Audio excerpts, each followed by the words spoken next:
ಕಲ್ಲಡ್ಕ ಸಮೀಪದ ಕುದ್ರೆಬೆಟ್ಟು ಮೇಲ್ಸೇತುವೆಯ ಕೊನೆಯ ಭಾಗದಲ್ಲಿ ರಿಕ್ಷಾ ಹಾಗೂ ಸ್ಕೂಟರ್ ನಡುವೆ ಅಪಘಾತ ಸಂಭವಿಸಿದ್ದು 4 ಗಾಯಗೊಂಡ ಘಟನೆ ನಡೆದಿದೆ.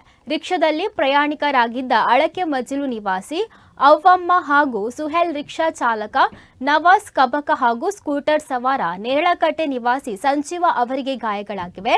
ಪ್ರಯಾಣಿಕೆ ಅವ್ವಮ್ಮ ಅವರಿಗೆ ತಲೆಗೆ ಗಂಭೀರವಾಗಿ ಗಾಯವಾಗಿದ್ದು ಮಂಗಳೂರು ಖಾಸಗಿ ಆಸ್ಪತ್ರೆಗೆ ದಾಖಲಿಸಲಾಗಿದೆ. ಉಳಿದಂತೆ ಇಬ್ಬರು ತುಂಬೆ ಹಾಗೂ ಇನ್ನೋರ್ವ ಬಂಟ್ವಾಳ ಸರ್ಕಾರಿ ಆಸ್ಪತ್ರೆಗೆ ದಾಖಲಾಗಿದ್ದಾರೆ. ಅವ್ವಮ್ಮ ಅವರಿಗೆ ಅನಾರೋಗ್ಯದ ಕಾರಣ ಪುತ್ತೂರು ಆಸ್ಪತ್ರೆಗೆ ಚಿಕಿತ್ಸೆಗೆಂದು ಹೋಗಿದ್ದು ಅಲ್ಲಿ ಚಿಕಿತ್ಸೆ ಸಿಗದ ಹಿನ್ನೆಲೆಯಲ್ಲಿ ಮತ್ತೆ ರಿಕ್ಷಾದಲ್ಲಿ ಬಂಟ್ವಾಳ ಆಸ್ಪತ್ರೆಗೆ ಬರುತ್ತಿದ್ದ ವೇಳೆ ಕುದ್ರೆಬೆಟ್ಟು ಎಂಬಲ್ಲಿ ಮೇಲ್ಸೇತುವೆಯ ಪ್ರವೇಶ ಮಾಡುವ ಸಮಯದಲ್ಲಿ ಕಲ್ಲಡ್ಕ ಕಡೆಯಿಂದ ಸರ್ವಿಸ್ ರಸ್ತೆಯಲ್ಲಿ ಬಂದ ಸ್ಕೂಟರ್ ಸವಾರ ರಸ್ತೆಯನ್ನು ಕ್ರಾಸ್ ಮಾಡುವ ವೇಳೆ ರಿಕ್ಷಾಕ್ಕೆ ಡಿಕ್ಕಿಯಾಗಿದೆ. ಘಟನೆಯಿಂದ ರಿಕ್ಷಾದೊಳಗಿದ್ದ ಪ್ರಯಾಣಿಕರು ರಸ್ತೆಗೆ ಎಸೆಯಲ್ಪಟ್ಟಿದ್ದು ಗಾಯಗಳಾಗಿವೆ.